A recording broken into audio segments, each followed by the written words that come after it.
Bom dia, com muita alegria que eu estou aqui nessa manhã, com muita expectativa no coração. Espero que você também eleve as suas expectativas para aquilo que o Senhor vai fazer. Não são minhas palavras, porque as minhas palavras não têm qualquer efeito, mas a palavra do Senhor, uma palavra rema, que vai direto ao seu coração e vai encontrar um terreno fértil. Aqui nessa manhã, a gente está sentindo uma doce presença do Senhor para nos lembrar de quem somos filhos e, ao mesmo tempo, uma força daquele que é o Todo-Poderoso. Eu quero te pedir que você fique muito, muito atento ao que Deus quer falar nessa manhã, porque se você ficar até o final atento, eu tenho certeza que você vai receber um abraço do Senhor e um impulsionamento para o que Ele quer fazer em você e através de você. Amém? Eu queria agradecer pela confiança, pelo impulsionamento dos nossos pastores, queria honrá-los, muito obrigado, que Deus os abençoe ricamente. E nessa manhã, eu queria trazer para nós uma reflexão. Eu sei que os dias não são fáceis, eu sei que temos vivido coisas que nem imaginaríamos, eu sei que cada dia a gente está precisando encontrar forças que em nós não existem. Mas eu vim falar sobre esse processo.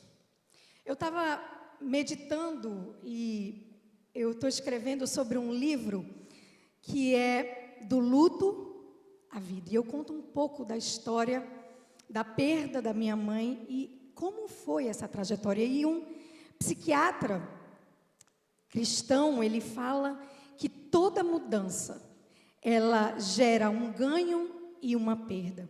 C.S. Lewis diz que no luto nada fica no lugar. E é nesse momento em que a gente vê onde estamos, como estamos, quem ajunta, quem espalha, o que importa, o que não é essencial. Mas a questão é: como nós temos reagido a tudo isso? Esse é o cerne da questão. E eu te pergunto, o que é melhor, o riso ou a tristeza? O início ou o fim? E quando a gente vai em Eclesiastes 7, o Senhor nos diz que a tristeza é melhor do que a alegria. Por quê? Porque melhora o coração. Nessa passagem também diz que é melhor uma casa onde há luto. Por quê? Porque lá há a morte. E que todos os homens precisam se lembrar de que isso vai acontecer. E eu não vim aqui para trazer mais notícias tristes, não. Mas eu vim aqui para dizer que a dor é uma dor com um propósito. Eu sei que muito do que nós vivemos é fruto do pecado lá no Jardim do Éden, mas o Senhor faz com que tudo, absolutamente tudo, coopere para o nosso bem. E há um processo. Eu sei que muitas vezes a gente quer milagre, mas muitas vezes o que o Senhor quer fazer em nós é um processo. É um processo porque a dor é uma disciplina de reposicionamento através da provação, que é prova do amor responsável de Deus. Ele quer nos levar para uma maturidade, Ele quer nos levar para uma perseverança, Ele quer nos levar para uma aprovação do próprio Deus. Mas a gente não está preparado para essa conversa. Porque a gente não quer ouvir falar de dor, a gente não quer ouvir falar de morte, a gente não quer ouvir falar de perda. E é tudo sobre Ele. Talvez você, nesse momento em que está, você diga assim: onde estás? Tu não me amas? Tu não vês o que está acontecendo? O Senhor não está vendo? Apressa-te. Até quando? Ou então, como o profeta Elias, você diz: eu já vivi muito, me leva, eu quero morrer. E na Bíblia, há diversos exemplos de pessoas que passaram por momentos turbulentos, talvez piores do que hoje que nós estamos vivendo. Jó, por exemplo, que conviveu com o luto. E como a palavra diz, o fim é melhor que o início. Se você for em Jó 42, você vai ver a sorte que o Senhor transformou a vida de Jó. Deus fez novas todas as coisas. Há tantas outras histórias que poderíamos começar do fim, inclusive essa que vamos ler, mas eu não vou fazer por uma questão didática. Mas o que eu quero que você veja nessa manhã é que você tenha uma perspectiva do fim. Não olha para essas circunstâncias, olha para o fim.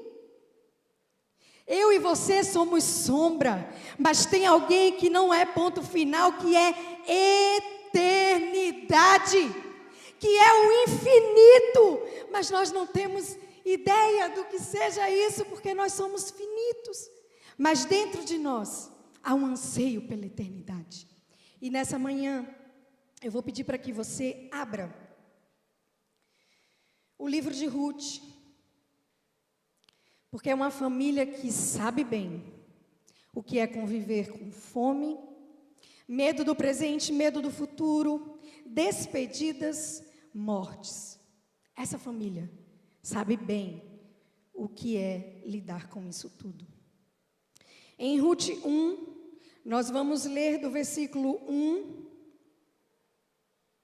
a... Gente, eu vou precisar de óculos. Ao 5, e depois vamos para o 22.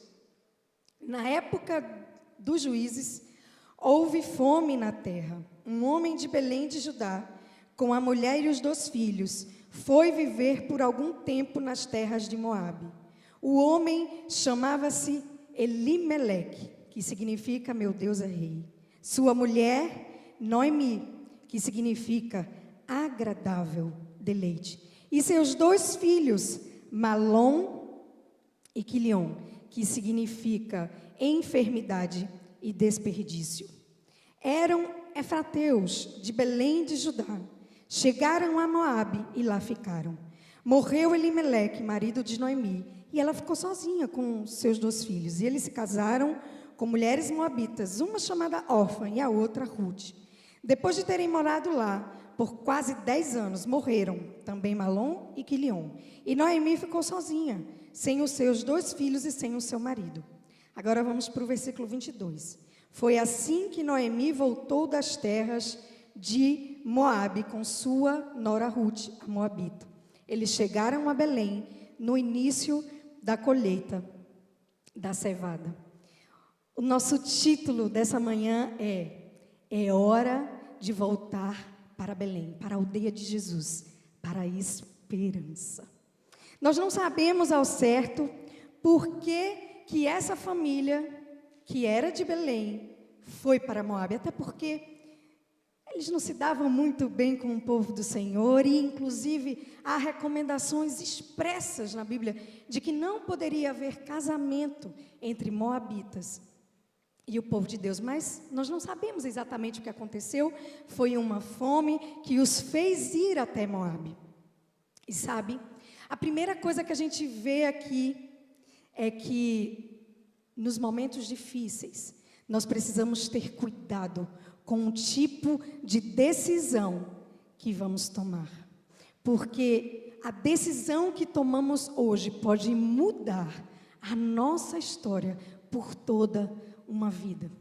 E é muito ruim escolher mal, escolher longe do Senhor.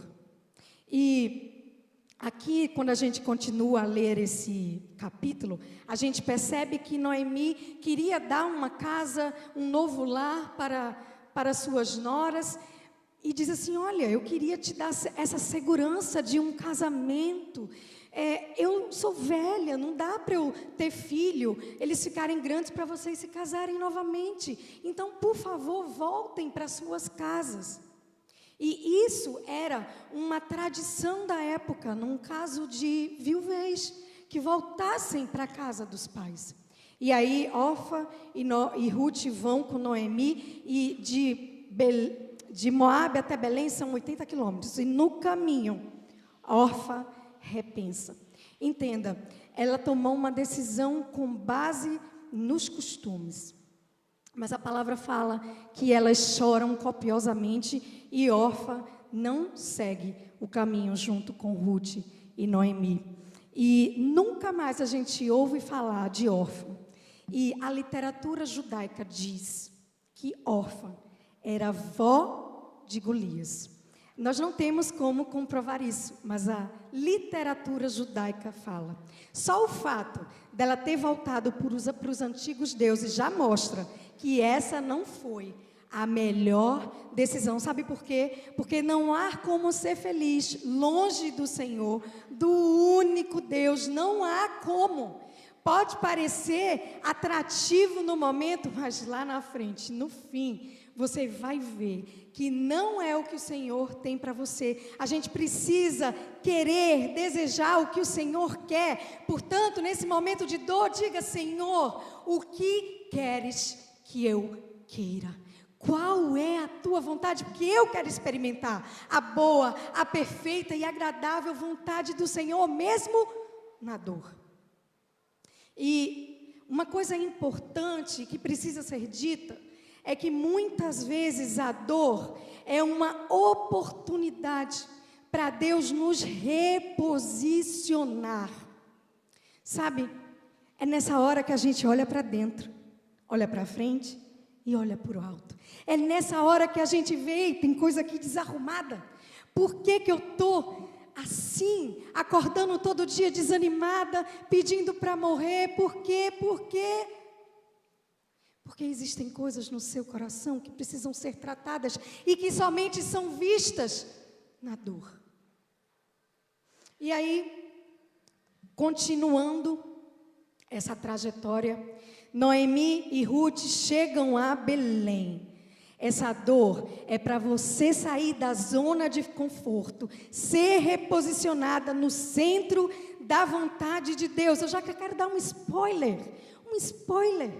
Belém é conhecida como a casa do pão, é conhecida como a aldeia de Jesus, é conhecida como a esperança. Ei, o que Ruth estava fazendo em Moabe? O que Noemi estava fazendo em Moabe? Se não tivesse acontecido aquilo, veja bem, tudo coopera para o bem daqueles que amam a Deus. A morte, ela é consequência do pecado, vai chegar para cada uma de nós. E a gente precisa estar com a casa em ordem. Para quem recebeu essa palavra agora, casa em ordem, depois lê direitinho a passagem de Ezequias, em que o profeta Isaías diz: ei, deixa a casa em ordem. Deixa a casa do Senhor em ordem. E aí, Noemi sai de Moabe e volta para Belém.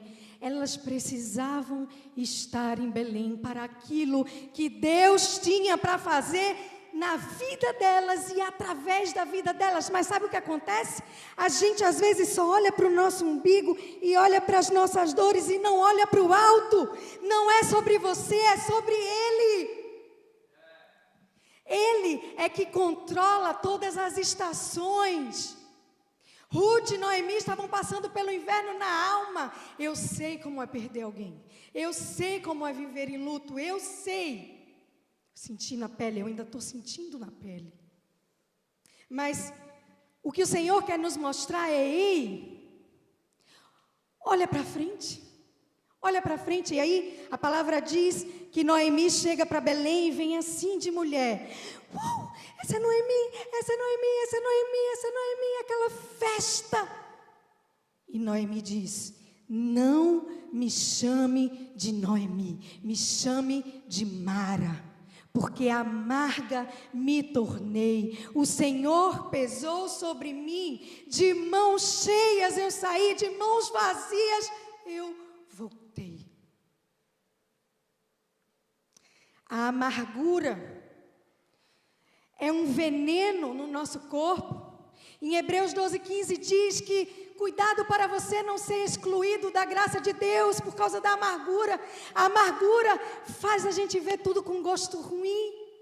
Aquelas mulheres ali, elas eram boas-vindas de Jesus, do Senhor, dizendo: ei, vem que a gente quer amar você, vem que a gente quer consolar você, vem, aquele é o inverno, está chegando a primavera. Eu não sei se você percebeu que eles chegam a Belém exatamente no tempo da colheita. Significa dizer, um novo tempo, uma nova estação. Acontece que nossa dor, ela quer embaçar o que o Senhor tem querido nos mostrar, os sinais da graça. A primavera, esse inverno está passando, Ruth, está passando, Noemi, eu vejo flores, Deus está mudando o tempo, Deus está mudando porque Ele sabe de que somos feitos, da nossa estrutura, somos pó. E Ele sabe que há tempo para chorar, mas também há tempo para sorrir. E aqui eu não quero me alongar, mas a gente precisa saber que estamos na igreja, a igreja é um hospital, que doentes são tratados, mas a gente precisa reconhecer quando estamos doentes. E muitas vezes a gente diz, não, eu não estou. Deixa eu te dizer, você está. Você está, eu estou. E se Deus fizesse tudo o que Ele precisa fazer na vida de cada um de nós, nós não aguentaríamos se fosse de uma única vez. Por isso que Ele vai, de medida em medida. Eu estou te dizendo isso porque quando Noemi chegou diante dessas mulheres, e essas mulheres seriam um abraço de Deus para ela, ela não conseguiu perceber, sabe? A nossa dor, ela pode jorrar depois de curada e restaurada como uma ponte, mas também como um muro de separação. Quando Jesus, Ele foi até a cruz, Ele passou pelo Getsemane, Ele foi prensado, a dor dele era tão visível que Ele suou sangue, mas sabe, não haveria redenção sem o Getsemane, não haveria salvação, caminho para o Pai sem o Getsemane, não haveria. Mas o que acontece quando Jesus chega na cruz, o sangue dele é de cura e não de cuspir numa outra pessoa, de dizer, olha, você não pode me tocar, sabe? Noemi não estava deixando ser amada, não estava deixando ser tratada. Todos nós já passamos por feridas em relacionamentos, seja de que tipo for, mas Deus, Ele nos chama para cuidarmos de gente, para usarmos os nossos dons e talentos para ser família. Se a dor que há em você sangra nas pessoas como um muro de separação, você está longe de viver o que Deus tem para você. Quando o sangue de Jesus desce na cruz, Ele traz acesso ao Pai, Ele traz cura de dor, de enfermidade. Eu e você, minha dor quando ela é exposta, o que causa nas pessoas? Consolo? Ou intriga, separação, dissensão? É preciso que você olhe diante do Senhor, ore e diga, Senhor, o que há dentro de mim, às vezes é um sangue interno. Às vezes você está sangrando internamente de tanta dor e você se coloca num lugar de ninguém vai chegar perto. Custa muito mais a dor se você não está preparada para abrir, se você não está disposta para abrir, vai doer, vai sangrar a vida toda. Ou é melhor ser sarada, curada, vai doer, mas vai sarar. A ferida, ela tem que mostrar o caminho do consolo, de dizer, olha, Jó diria, eu sofri, eu perdi filhos, eu perdi tudo, meus amigos ficaram me atacando, eu coçava meu corpo com caco, de tão mal que eu fiquei, mas eu quero te dizer que Deus fez tudo novo, e aqui, olha, as feridas cicatrizadas e o meu Redentor vive.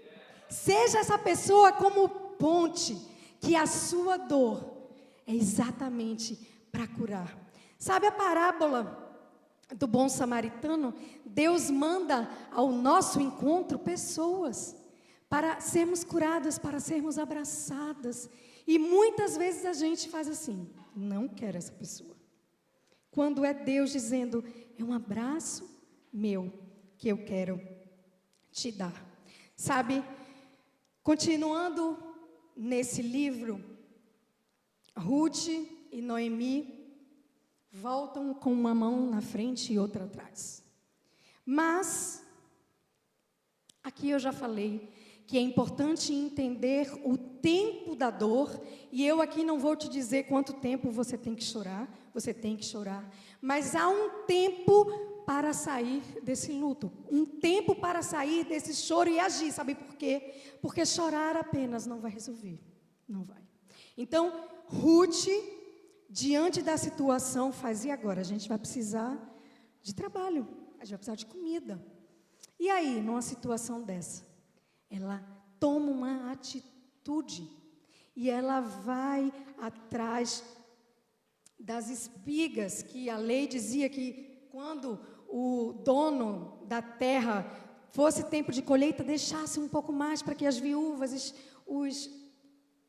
os pobres pudessem passar por ali e tivessem o que comer.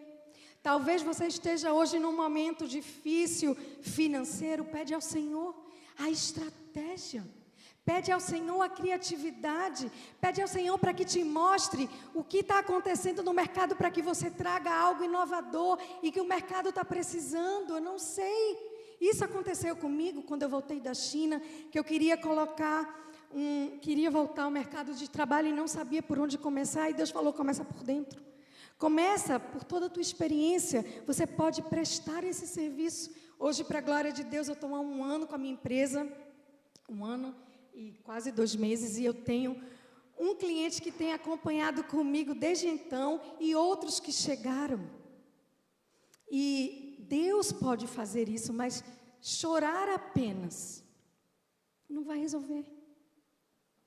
Chore no altar, ore, mas haja, faça algo. Foi isso o que Ruth fez. Sabe, às vezes, e aqui eu sinto muito do Espírito, de que existem algumas atividades que podem trazer uma certa vergonha. E eu quero te dizer que não tenha vergonha. Se a porta que abrir não era a que você estava esperando, não é a que toda a tua intelectualidade vai ser colocada em prática, mas se é essa porta que Deus está abrindo, vá, porque Ele vai prosperar, mas não fica parado. O maná já caiu do céu, pode voltar a cair, mas você precisa fazer a sua parte. Vá. Ruth fez a parte dela e, como eu falei, esteja atento aos sinais de Deus, esteja atento, porque nesse momento de dor a gente fala, tu me amas, Senhor, tu não estás vendo o que está acontecendo comigo, por que tanta dor? Quando o Senhor já preparou todo um cenário, do tudo coopera para o nosso bem, mas a gente não consegue enxergar, e eu quero te dizer hoje, enxergue além das suas emoções, domine suas emoções, olha para a primavera, olha para o fim. Noemi estava entre um capítulo e outro, quando ela disse assim, as minhas mãos estão abanando, dava vontade de dizer, Noemi, você viu o final do seu livro? Você sabe o que vai acontecer no final do seu livro? Você sabe que você tem um Deus que faz infinitamente mais de tudo aquilo que você pensa ou imagina? Você não vai ficar com essas mãos abanando, vazias, mas olha para o fim, continua seguindo firme, resista.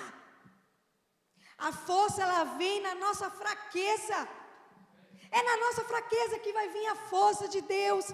Mas você precisa dominar suas emoções. Você precisa dizer, eu preciso resistir ao dia mau. Coloca a armadura. Coloca toda a armadura e segue. E aí o que me chama a atenção no capítulo 2 é que alguns acreditam em coincidência. Não existe coincidência, existe Jesuscidência. Ruth chega exatamente na plantação de Boaz, que seria um dos parentes próximos àquela família e que poderia resgatar aquela família. Eu queria já dar um spoiler aqui, não vou deixar para o final, para te dizer que Boaz é um tipo de Jesus. Ele simboliza a figura de Jesus, aquele que redime. E um parente remidor teria como, as obrigações dele seriam saldar dívidas, cuidar, velar, prover, proteger, dar segurança. Ele teria a propriedade e a responsabilidade de cuidado. Aqui há uma história muito bonita de recomeço entre Ruth e Boaz, com as orientações da Noemi, mas eu quero que você pense, que toda vez que eu vou falar de Boaz, eu quero que você pense, Jesus. Quando Ruth chega à plantação, gente, um monte de trabalhador, um monte. Boaz, o dono, vê Ruth. Sabe o que significa? Que não importa se você está dentro de um grande peixe, se você está num abismo, se você está nas alturas, o Senhor te vê. Pode ser o deserto mais difícil, pode ser aquelas noites que você chora, que ninguém vê, ou quando você está no chuveiro chorando, o Senhor te vê. Assim como Boaz viu Ruth, ele vê a mim e ele vê a você. E aí ele pergunta, quem é aquela mulher? Um estrangeiro não poderia fazer aquele recolhimento lá, não. Mas aí diz, não, ela é a nora de Noemi. E aí ele escuta o que a Ruth estava fazendo por Noemi. Portanto, invista no caráter. Aprofunde sua raiz em Deus, porque a reputação é consequência daqui, ó, do que tem dentro.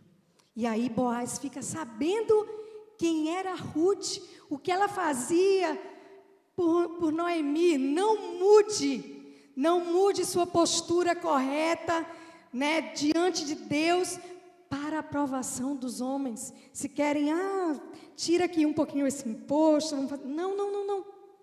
O que importa é o caráter. Aquilo que somente Deus vê. Continue. Deus está vendo aquilo que você tem construído nele, ainda que as pessoas não vejam. Mas Boaz viu Ruth. E Boaz diz assim, olha,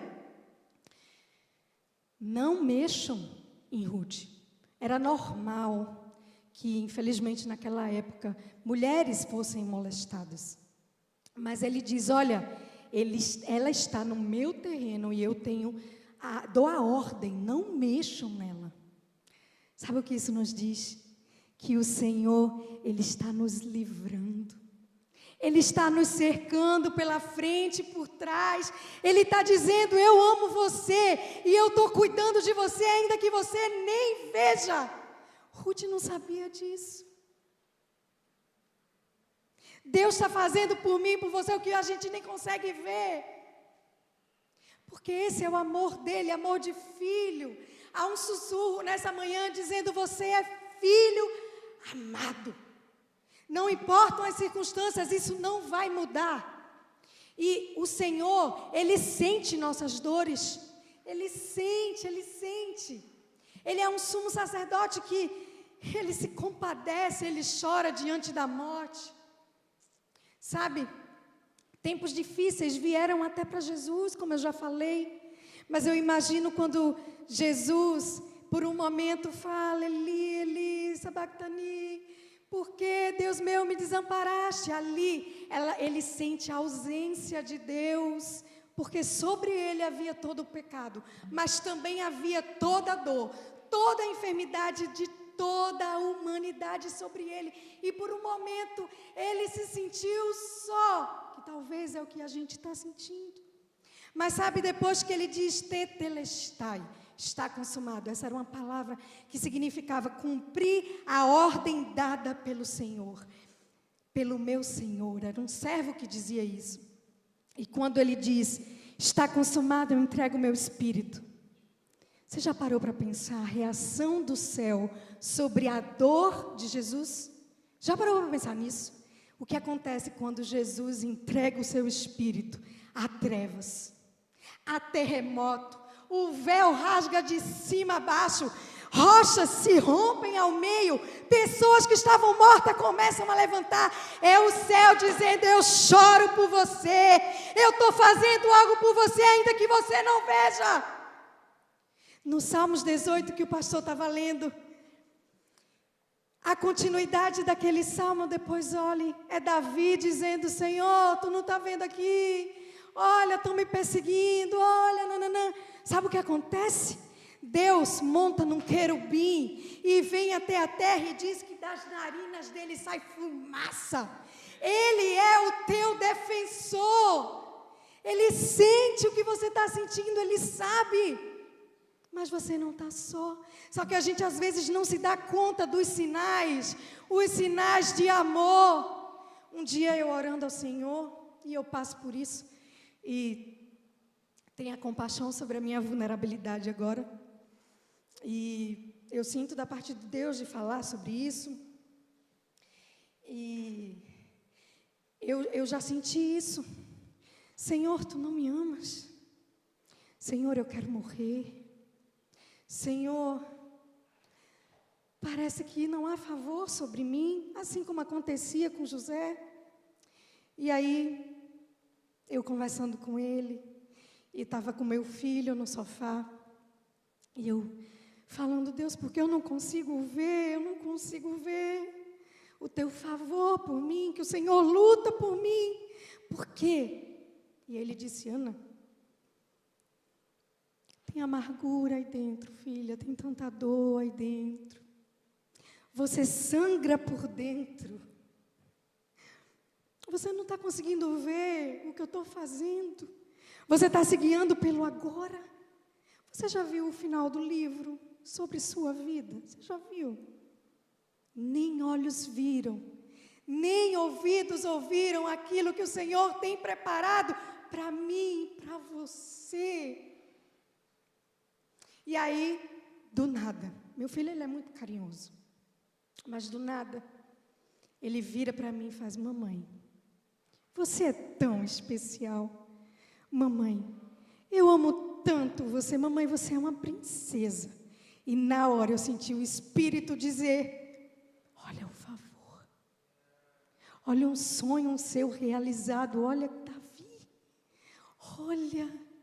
Olha o que eu estou fazendo, Ana. Olha o que eu estou fazendo. O problema é que você quer resultado. Você quer o fim agora.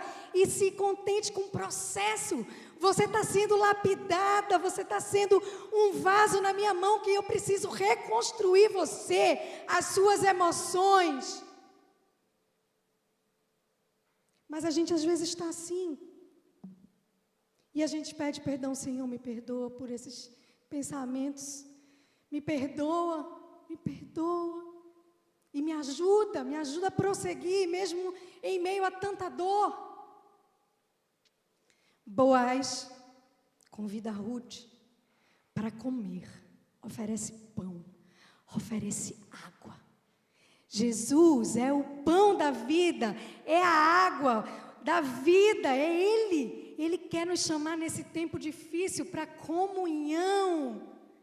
É isso que Deus deseja fazer conosco nesse tempo. Não fuja disso.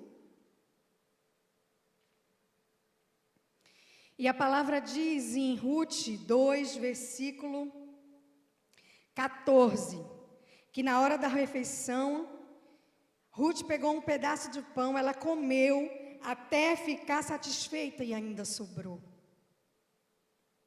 É o Deus provedor. É uma promessa que Ele diz que Ele suprirá cada uma das nossas necessidades. É o Deus provedor, é o Deus protetor, é um Deus que ama, é um Deus que diz: é meu, eu estou vendo, eu estou sofrendo, mas essa história não acaba aí, Ruth. Essa história não acaba aí, Noemi. Essa história não acaba aí. Tem muito mais. Tem muito mais. Se você não desistir, se você não se afastar, volte para Belém. Volte para o centro da vontade de Deus. E eu oro para que o Espírito Santo mostre para você aquilo que você está fazendo, que não está em conformidade com o Senhor, que o Senhor deseja para você. E aí, Noemi, coloca por favor o tempo ali para eu saber quanto tempo falta, por favor. E Noemi estava com aquela ideia: vou arranjar um casamento para Ruth. Eu quero que ela tenha segurança no lar. Gente, não é casamento, não é emprego, não é filho, não é nada que traz segurança e felicidade para a gente. Podem ser complementos, mas a razão chama-se Jesus. É Ele que é a nossa segurança, é Ele, é Ele, é Ele, é Ele. Mas enfim, ela tem um plano, e eu não vou me ater muito aos detalhes aqui, até por causa do tempo, mas Noemi percebe que Boaz tinha um olhar diferente para Ruth. Deve ter percebido de Ruth para com Boaz também. E sabia que Boaz era o candidato perfeito, porque ele era parente, ele poderia ser o remidor daquela família. Tirar das dívidas, dar uma vida tranquila, uma vida de paz. Então, Noemi ficou com aquela ideia. Então, ele disse assim: olha, no dia da colheita, Boaz vai estar lá numa festa. Depois que ele estiver lá, você vai se lavar. Você vai se ungir. Em algumas versões dizem que é colocar um perfume. E você vai descer a eira. E quando chegar lá, depois que ele dormir, você vai se deitar aos pés de Boaz. E ele vai dizer o que fazer. Aí Ruth escuta aquela ideia de Noemi e fala assim: tudo que você está dizendo eu vou fazer. Uma mulher obediente, uma mulher que vai. Mas sabe qual o maior ensinamento que Deus me trouxe? Porque eu perguntei para ele: Deus, quanto tempo mais vai durar esse meu luto? Quanto tempo mais eu vou orar? Quanto tempo mais eu vou jejuar? Quanto tempo mais eu vou me arrepender? E ele me disse assim: depende de você. Sabe, a gente tem uma veste de luto, por isso que eu vim também de preto. E o que o Senhor deseja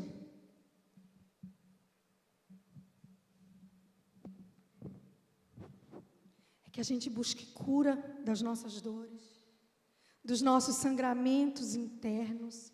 Que a gente pegue um manto, substituindo as vestes de tristeza, o espírito deprimido, por vestes de alegria, de louvor. É você que faz isso. É você que toma uma atitude diante de Deus. Senhor, por dentro ainda está luto, mas eu vou tomar essa atitude de me lavar de toda a impureza no sangue de Jesus, de deixar as memórias dolorosas, aquelas que todo dia querem bater na nossa mente. Eu vou deixar os pensamentos difíceis para trás, tudo que me trouxe de dor, de amargura para trás. Eis que faço tudo novo, mas você precisa abrir mão do passado. Deixa para trás e diga: Senhor, eu vou tomar uma atitude, eu vou sair desse luto. Tem gente que você vê, eu já estou na igreja há quase 3 anos, e a gente vê o luto que não vai embora, não pode durar para sempre. E aí eu estou dizendo para mim também: Ana, esse luto não vai durar para sempre. Não pode, não é isso que Deus tem para você. Vista as suas vestes de alegria, como? Mergulhe no Espírito, Porque os frutos do Espírito são paz, alegria, domínio próprio, longanimidade, benignidade. Mergulhe. Aí diz assim, perfume-se. E ali em algumas versões fala de ungir-se. Peça ao Senhor que lhe capacite para um novo tempo. A dor capacita para uma missão. Ela te ajusta, ela diz para o teu coração quais as motivações corretas. Ela está dizendo assim, Ana, você precisa sofrer aqui para entender que você depende de mim. Que você é fraca, mas em Deus você é forte. E a gente precisa dessa unção para um novo tempo, para enfrentar a nova missão. A dor nos prepara assim. Lembram de Jesus quando ele foi ungido por aquele perfume de nardo puro para uma missão dolorosa, mas que ia mudar o mundo, que ia fazer algo antes e depois dele, mesmo que não queiram, vão ouvir falar de Jesus. Aquela unção preparava para uma missão. E o Senhor em Isaías 61 nos diz que Ele nos ungiu para curar os enfermos, Ele nos ungiu para tirar as vestes de tristeza pelas de alegria. Ele quer converter, Salmos 30, 11, nossa tristeza em alegria, mas você precisa tomar uma atitude. E aí, Noemi fala para Ruth, desça a ira, humilhe-se diante de Deus, humilhe-se. Não mudou o caminho para o Senhor. Além de um coração contrito, arrependimento, mudança de atitude, mudança. Esse é o caminho que o Senhor espera que a gente tenha. E aí, Ruth faz exatamente tudo o que Noemi fala para ela fazer, e ela faz. E Boaz, quando vê aquela mulher bonita, Boaz fica lisonjeado, porque Ruth podia ter escolhido qualquer pessoa, mais rico, mais jovem, mais pobre, porque aquela mulher era muito bonita, mas escolheu ele. E aí ele diz, olha, eu vou lutar por você. Só tem uma questão. Tem um parente na minha frente, mas eu vou lutar por você. E aí, está em Ruth 3, que no outro dia, Boaz vai até a porta da cidade, diante de 10 pessoas, 10 líderes, para falar exatamente o que estava acontecendo. E lá passa o parente mais próximo que teria direito. E aí, Boaz fala, olha, sabe Ruth, sabe Noemi e tal, você tem o direito de ser o parente remidor sobre essa família e tal. E aí o cara se anima. Opa, eu quero. Aí Boaz, mas olha, tu vai ter que casar com a Ruth, e tu vai ter que guardar o nome da família dela, por causa da lei do levirato, e não pode deixar esse nome da família ser esquecido. Quando ele pensa nisso, dos custos e tal, ele não, ele abre mão. E aí, havia uma tradição na época, de quando um acordo era feito, haver uma troca de sandália. Não era essa, tá, gente? Mas eu estou trazendo aqui para você ver. Tá Boaz na porta da cidade, com uma sandália, dizendo, está feito. O nosso Boaz, ele foi até a cruz e disse, e está feito. Todo o decreto de morte que havia sobre sua vida, todo o decreto de perseguição na sua vida, lá na cruz, ele tomou direito. É Ele que luta por você na cidade. É Ele que luta por você, por suas dores, por suas guerras. É Ele. Tenha sempre em mente que diante da situação que você estiver passando, está Boaz segurando uma sandália, dizendo, comprei.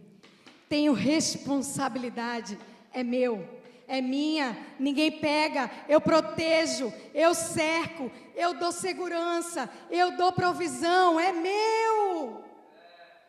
Você é filho, você é filha. O Senhor está dizendo aqui, eu compro as suas guerras e eu as venci. Já venci na cruz, já venci. Esteja atento para ver que enquanto você ora, enquanto você desceu a eira se arrependendo, o Senhor está na cidade. Nem Ruth nem Noemi viam. Tem coisas que Deus vai fazer na sua vida que você não vai nem ver, mas Ele está fazendo. Não é porque você não está vendo que Ele não está fazendo, Ele está fazendo por você. Ele vela por você, Ele sobe de um querubim para te defender. Deus não mudou.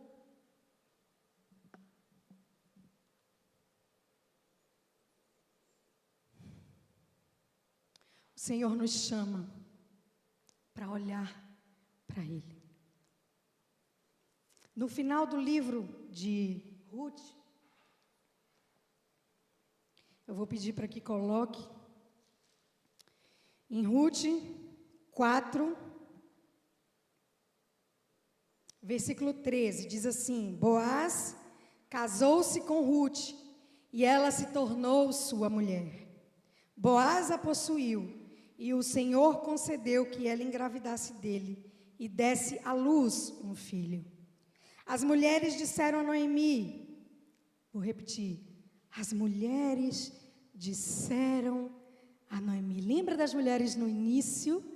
As mesmas, disseram a Noemi, Noemi, louvado seja o Senhor, que hoje não a deixou sem resgatador, que o seu nome seja celebrado em Israel, o menino lhe dará nova vida, o menino lhe dará nova vida e a sustentará na velhice, pois é filho da sua nora, que a ama e que lhe é melhor do que 7 filhos.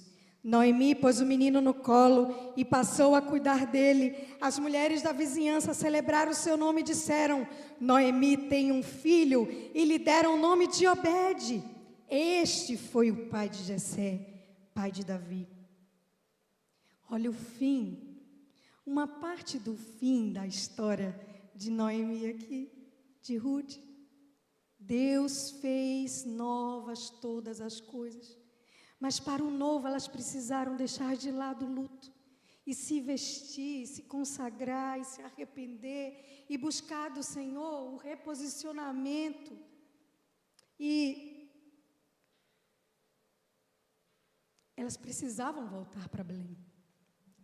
Onde Obed nasceu? Belém. Onde Jessé nasceu? Belém. Onde Davi nasceu? Belém. Onde Jesus nasceu? Belém. Tudo na nossa vida nasce e cresce no centro da vontade de Deus, em Jesus. É em Jesus. Ele é a esperança. A esperança ao terceiro dia ressurgiu, ela nunca, nunca morrerá.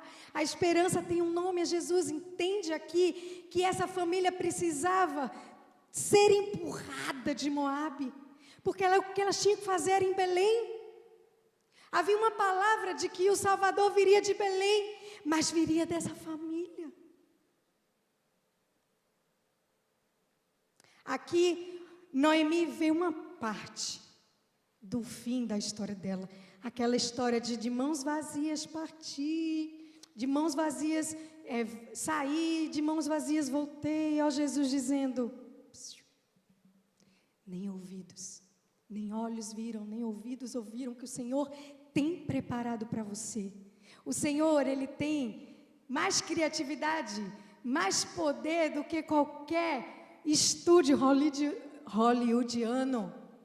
Ele tem cada história, Ele tem cada desfecho que ninguém acredita. Quem diria que Noemi naquela idade ia ser vó? E vó de alguém tão especial.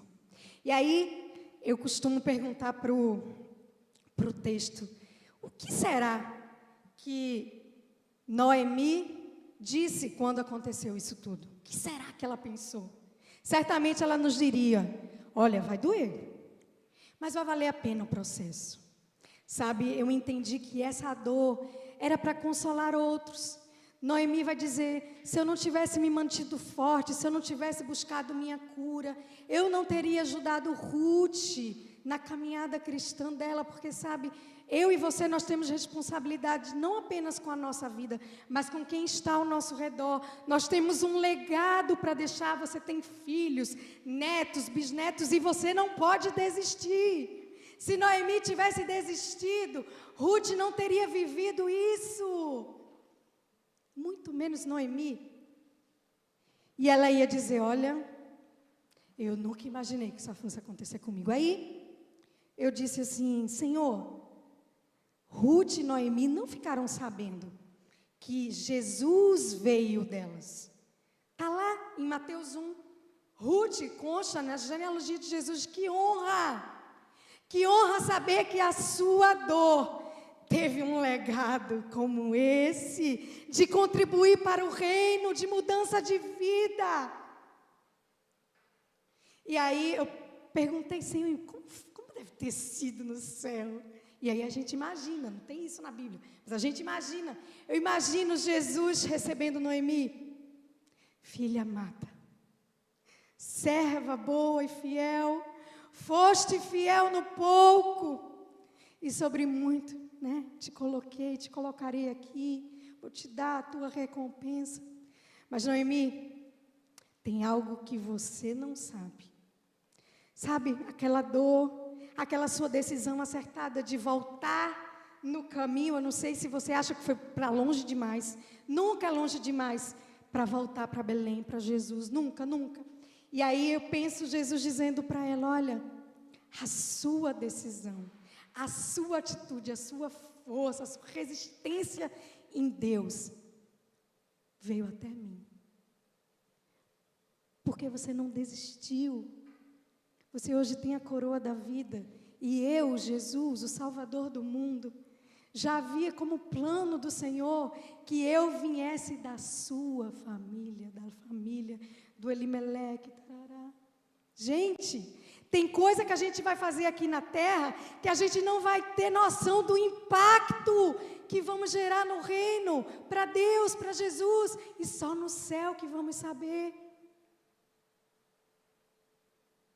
E me vem muito Salmo 126, que diz que aqueles que saem chorando, plantando, com júbilo colherão. Gente, pode ser que aqui as coisas estejam difíceis, mas deixa eu te contar o nosso fim. O nosso fim vai ser diante do Rei dos Reis. Ele vai ter enxugado toda a nossa lágrima. Lá não vai ter mais dor, lá não vai ter mais separação, não vai ter luto, vai ter Jesus.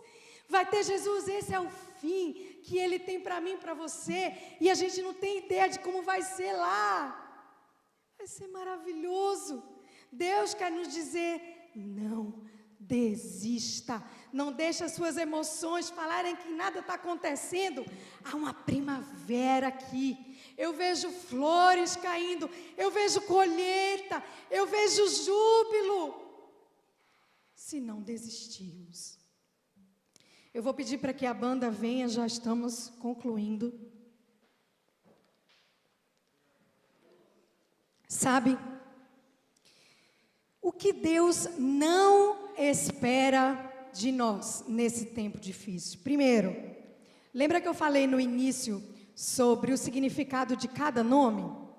Então, o Senhor não espera de nós que a gente deixe a dor como ferida aberta. Ele quer nos curar. E Ele não quer que a gente sangre nas pessoas. Ele quer que a gente conduza essas pessoas como ponte para o Senhor, para uma vida abundante. O Senhor não quer que desperdicemos nossos dias com desânimo, com amargura, assim como quilom, que significa desperdício. Ele quer que a gente deixe a casa o tempo inteiro pronta, para quando Ele voltar, não desperdice os seus dias, continue plantando, continue mesmo que as lágrimas estejam caindo, continue. O Senhor não quer que sejamos teimosos e que não escolhamos a vontade de Deus, assim como o significado do nome de órfã, que era teimosia. Mas o que Deus espera de nós? Que sejamos amigo, amiga, companheiro, companheira, fiel, que é o significado do nome de Ruth. A palavra diz que na angústia que se faz o irmão. Quantos irmãos você tem feito na angústia? É tempo de andar do lado, de ver quem está sofrendo e dizer, olha, eu também estou sofrendo junto, mas vamos vencer. Vamos vencer junto.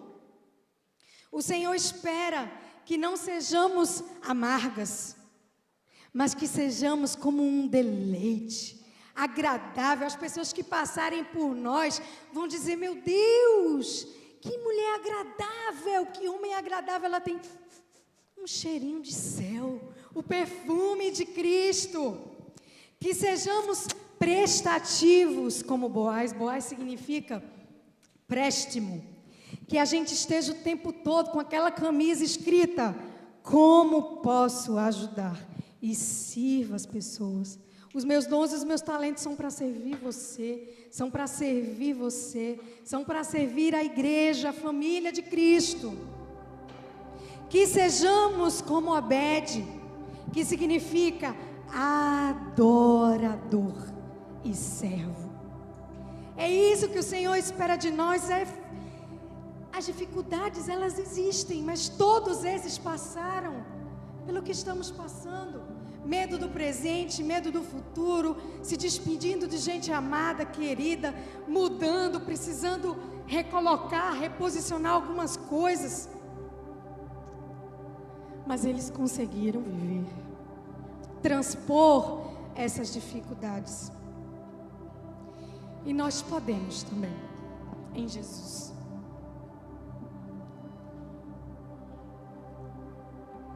Nem Jesus foi poupado de dor. Ele teve no Getsemane. Mas isso não significa que Deus não o amasse. Deus, antes que ele começasse o ministério dele, gritou, falou, bradou: este é meu filho amado. E ninguém pode tirar uma túnica de filho amado, como tentaram fazer com José. Porque essa túnica ninguém tira. Você é filho amado, fazendo ou não fazendo, não importa. Você é filho, o Senhor te ama.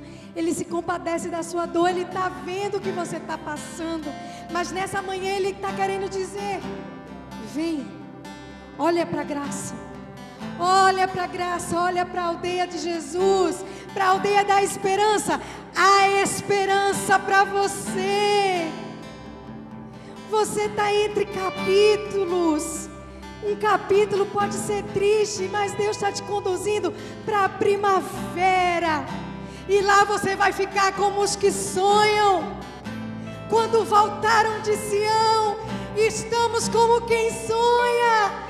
Parece mentira, me belisca, me belisca. Tudo que você tem feito, o Senhor está vendo, o Senhor está cercando. Como está lá em Salmos 23, que a bondade e misericórdia do Senhor nos seguem todos os dias. A bondade do Senhor está atrás de você, o amor. Não deixa que essa dor apague, te exclua da graça, te exclua de perceber a sua volta. Elas chegaram no inverno, mas a primavera já estava ali. E em Jesus há um recomeço. Sempre há um recomeço em Jesus.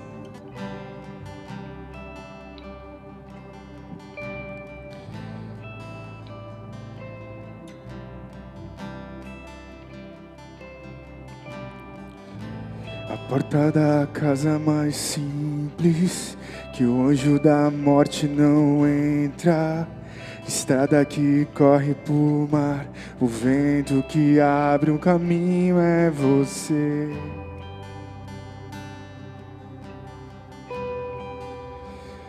É você.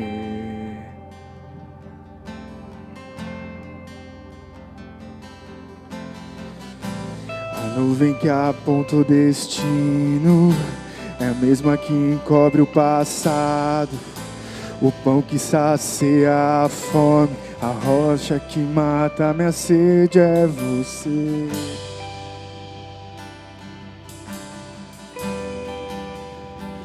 É você.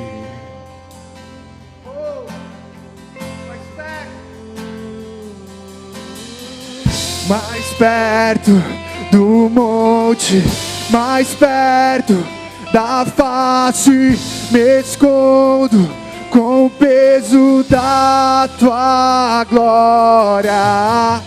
Mais perto da glória, é mais perto da morte. O medo quer me parar, então me tira o medo que me faz dizer: Moisés, suba em meu lugar, e me faz entender que a tempestade é você, chuva forte é você, vento forte é você, e o que me faz tremer as pernas, a porta aberta é você, mas a fechada é você, é tudo sobre você. Me tira o medo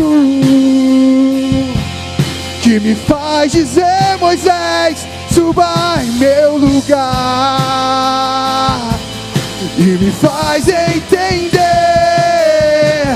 que a tempestade é você, chuva forte é você, vento forte é você, e o que me faz tremer as pernas, a porta aberta é você, mas a fechada é você, é tudo sobre você. Eu vou subir o monte que muitos desistiram, e vou ficar lá até te encontrar.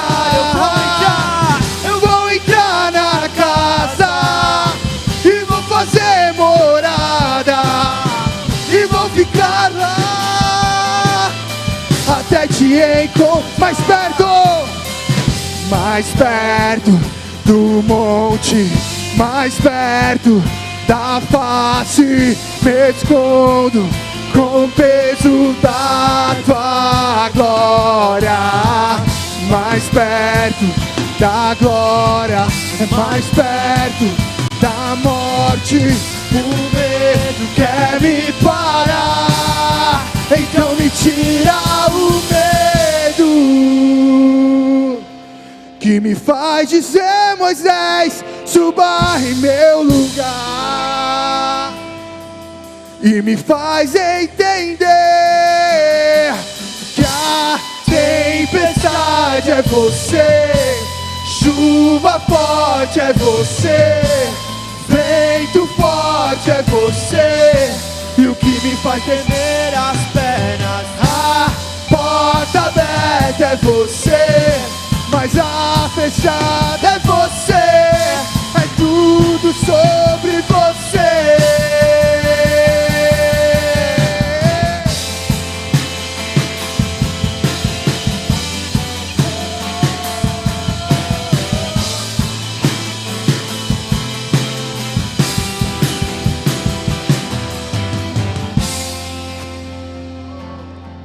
A gente precisa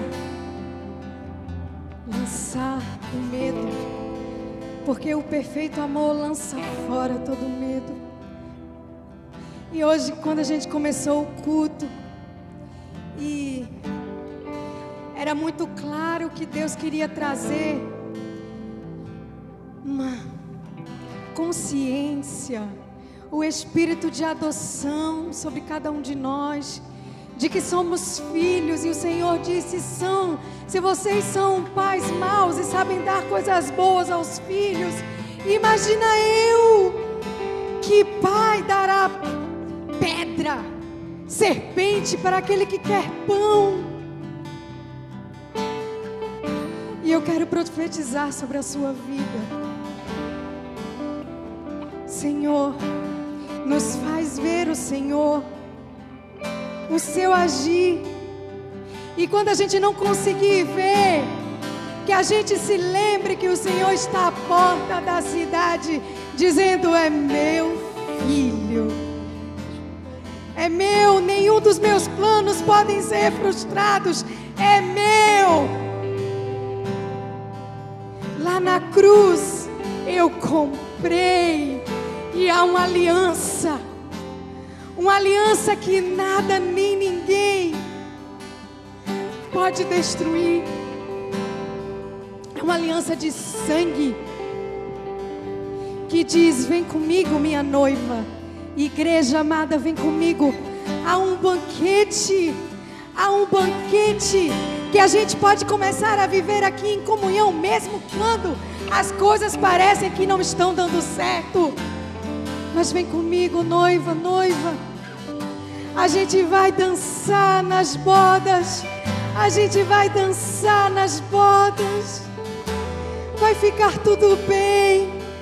A paz que excede todo entendimento é um sussurro de Deus dizendo: vai ficar tudo bem.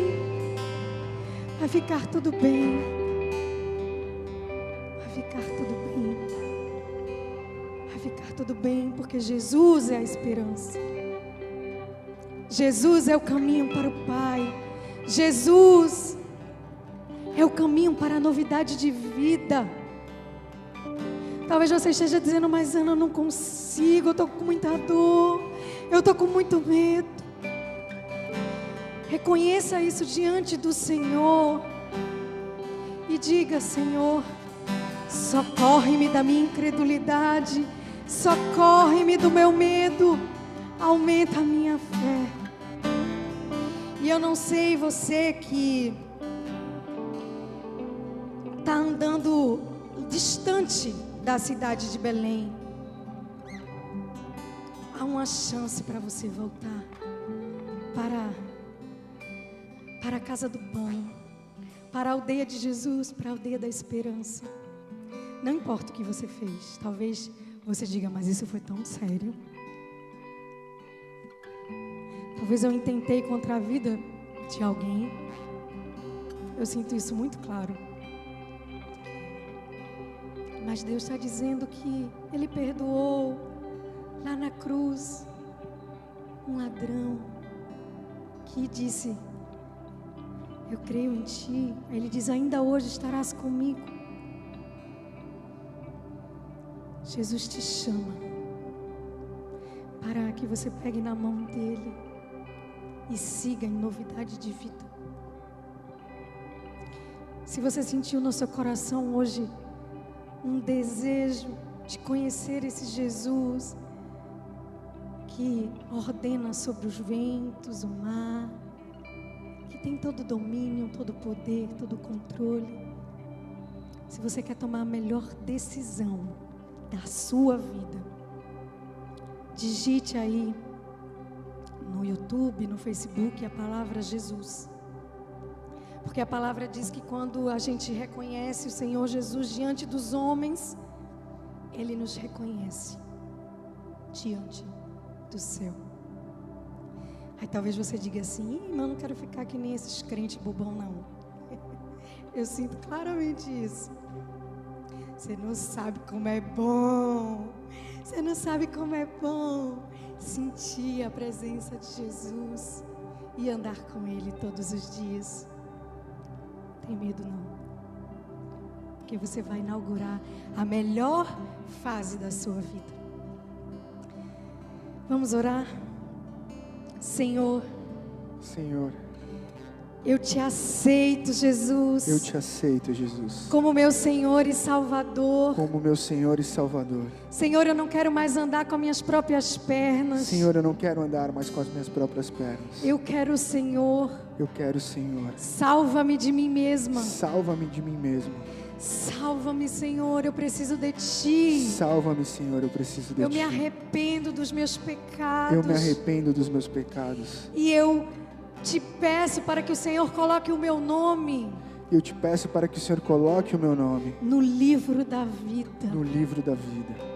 Jesus, me ajuda a recomeçar. Jesus, me ajuda a recomeçar.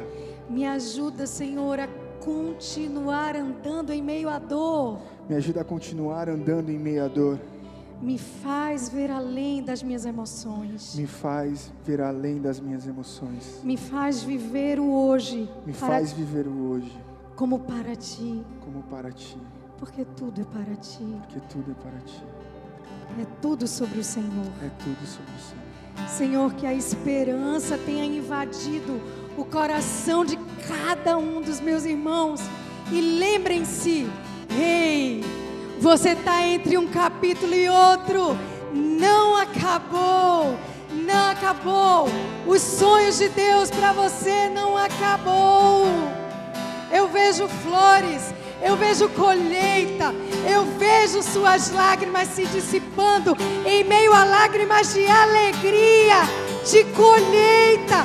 Sabe as dores de parto, de tanta contração, você não vai mais nem se lembrar. Você vai dizer: valeu, valeu a pena permanecer, valeu a pena continuar. Obrigada, Jesus, pelo Teu amor. Gente, eu estou vendo muitas flores. Eu estou vendo muitas flores. Deus já está mudando a estação do inverno para a primavera. Abre as portas de emprego. Abre as novas ideias para empreendimentos. Senhor, traz de volta o filho pródigo. Senhor, converte nossa família. Senhor, nós fazemos o nosso natural, mas desejamos ver o que só Tu podes fazer. O Teu favor e a Tua graça, como o Senhor fez com José. Onde ele ia, as pessoas percebiam que ele era diferente, que ele tinha uma sabedoria diferente. Os resultados eram diferentes. Senhor, coloca a Tua boa mão. Assim como árvore plantada, nós somos, lá em Salmos 1, e que no tempo certo damos frutos. Que sejam frutos para a Tua glória. Em nome de Jesus. Amém.